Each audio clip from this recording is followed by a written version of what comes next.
Yo, speaking of the two family households, though, real quick, why do y'all think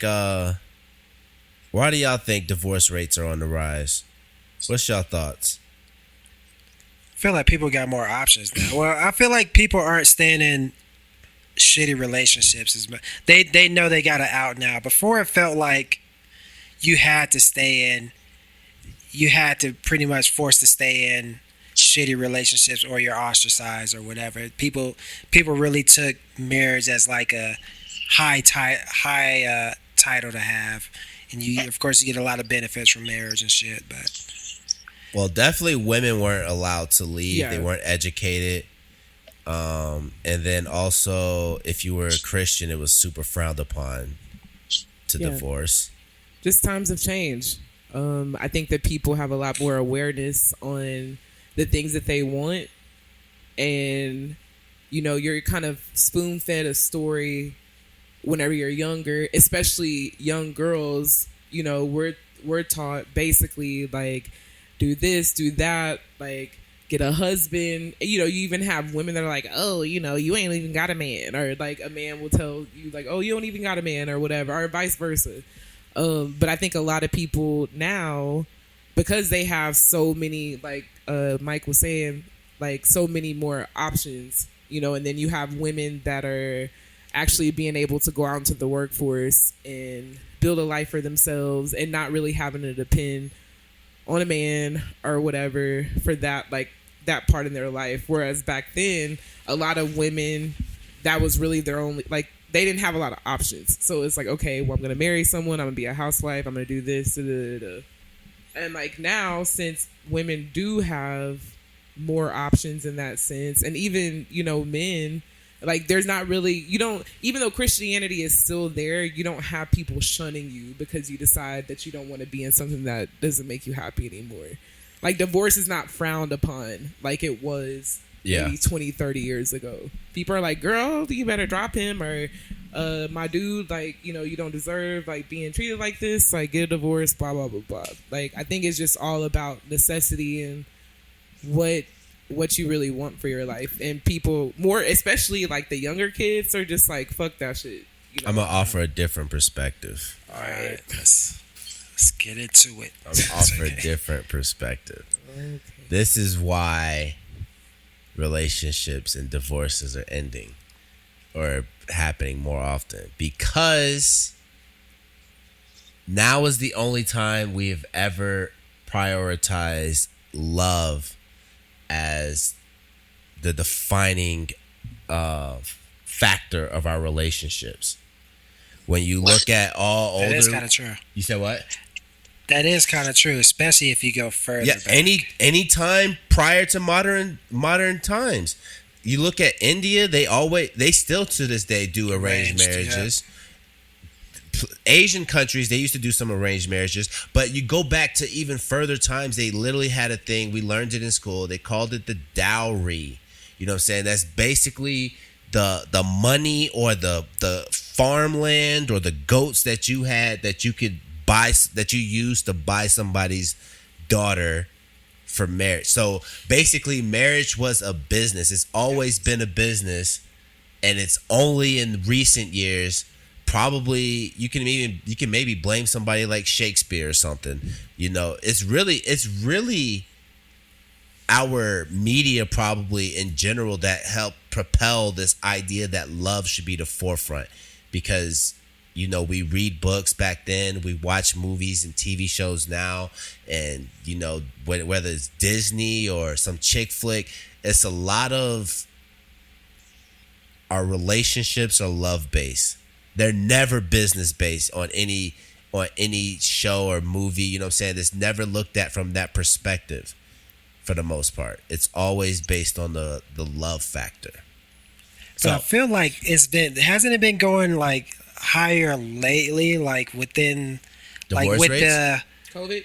the COVID too. COVID was definitely a big one, especially when you heard about, in regards to police officers and how much abuse goes on in their relationships. And I just feel like with the internet, like you can see hey, this actually isn't a normal thing in a relationship. This abuse, this verbal abuse, even if it's physical, not just physical abuse, but this verbal abuse isn't like a normal thing that you just have to work through to make a relationship survive. Yeah. Now you can just like and there's like the stigma, of course. She said the stigma of not being in a relationship isn't really there anymore. You're not really and you can make better moves in business. Like women were locked out of, well, they're still locked out of. They still get unequal pay compared to men at certain positions, or pretty much all the positions. But that barrier is starting to go down now, so they don't have to. I don't know. It feels like you just don't really have to get. You don't really have to get married right now. Yeah. That's true though. I mean, it is less of a necessity now, but you could almost say they're kind of making it a necessity again. This is where the business aspect of the relationship needs to come back into play because of inflation. Oh yeah. Everything's fucking going up. You're talking about gas supposed to be $6 nationwide in August. Rent is pretty much averaging up to like $2,000 everywhere. You know what I mean? Like, how are you gonna?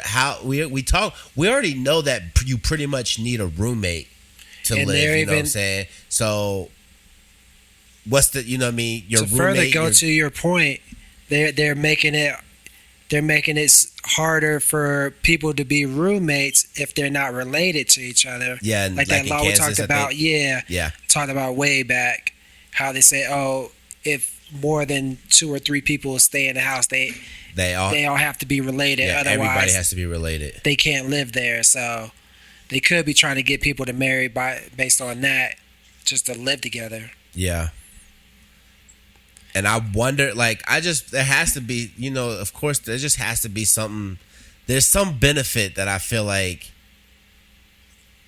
that's at play for the government or whoever for people to be married. Like, what it really is the benefit for people to be married if that is the agenda, I guess. I feel like it's just more workers, more kids, more people that you can grind to death and toss to the side. Yeah. But especially now, since people are starting to know their worth a little bit more in choosing these jobs, because shitty jobs are getting hit the worst as far as employment. Like, oh, you talking about like the super minimum wage joints? Yeah, like fucking. Yeah, they can't keep nobody.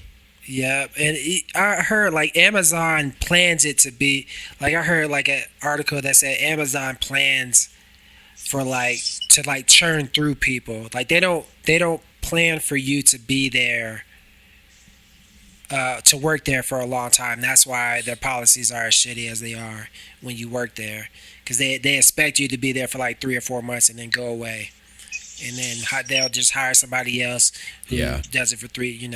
Yeah. EJ said he can't comment. EJ said he can't comment right now. He said, yo, she right here in front of me. I ain't gonna say nothing. I'm not putting no facts on the table. No opinions. He said marriage is good. The reason why it's failing is because God's not in the household.